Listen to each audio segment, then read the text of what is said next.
Hello everyone, this is Persey from Digital 100. Saka nezuro takadzidza about how to use input tag and tobva tadzidza about matypes akasiyana siyana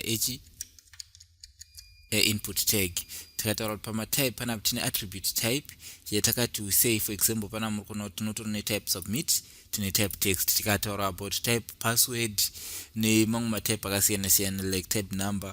Then we learned about a placeholder yatakati indo inobuda if munhu asina pasina chakanyorwa muchi.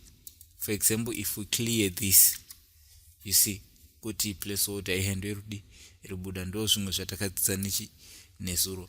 Then another thing we learned about this value tikati if you want to put uzoda kuti zvitongouya zviripo by default zvokuti munhu anotongokontinya kunyora.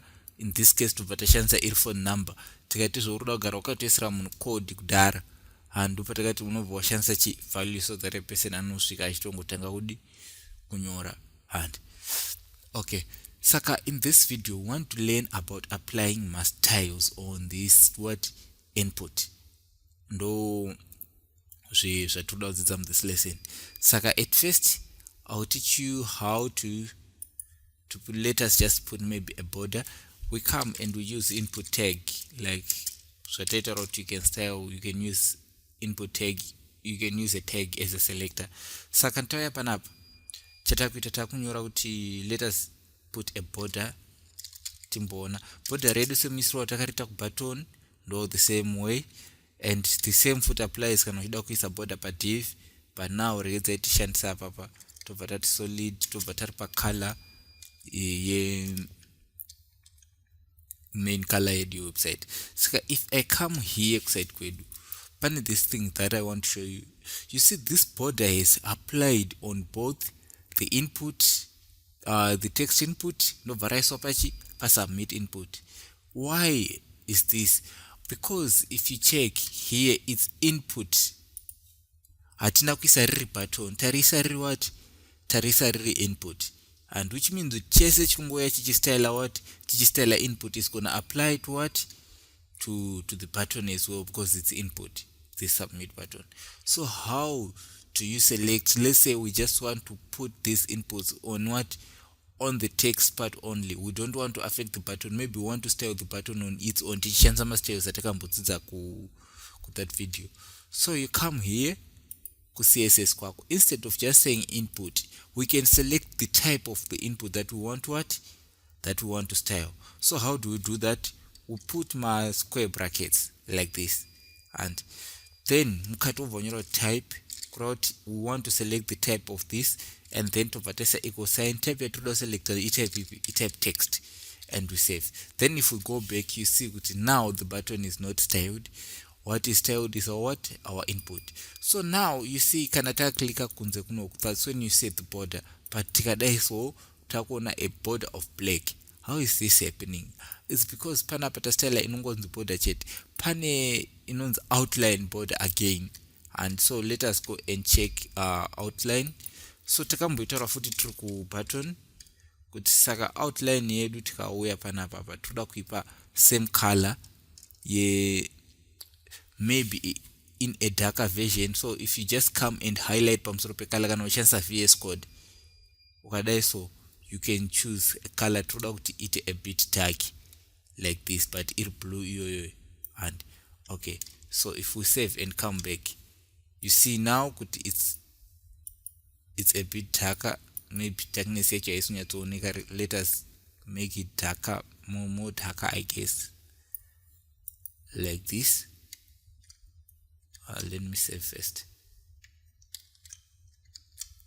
and then if we come, you see kana tiri kunze inenge iri a bit lighter, tikapinda mukati yave darker. It's only that my blues actually you can't see how dark it is. Then let us move on the second thing. We want to style what? We want to style toda kubvisa makona aite a bit rounder. And so how do we do that? We come the same way yatakaita tiri kubutton, tinoshandisa inonzi border radius. And so border radius yedu toda kuipa 5 pixels. And because toda kuti zvingoita kango asset ma solid corners. And so if you come here you see, and this one yakatonye tongoto kutoita tumpichana, then togona kuisa iri 3 pixels kana let us say 2 chono zvinobuda zvadi. Yeah, you see now hachisiri makona kona but ave nekawo smoothness pakona pawo. So this is what border radius, but border radius can go up to whatever you want. If you put 50 pixels, it's only that zvisingachazo looking nice. Yeah, to some this is okay, and you might leave it like this. And then another style that we want to put, toda kuisa padding so that mukati munomu and mune ka space karudi kusara. So if we say padding like this, tikati 10 pixels, it means kuti text yedu, let us say I'm gonna kuti yakusiya 10 pixels kuenda musoro, 10 pixels kuenda 10 pixels kuenda 10 pixels kuenda. Yeah, this might not be practical in this scenario, but later munokwanisa kuona kuti inenge richi zvinenge zviri padding inenge needed. But for this I will remove it. And then another style that we can apply to our to our input is we can style the color of the text inside. We just put color like this, and we give it a color maybe of, let's just give it red so that we can just see this for learning purposes. So you see the text now is what is red, and I'm sure you can also style the color of the placeholder. Let us check. I'm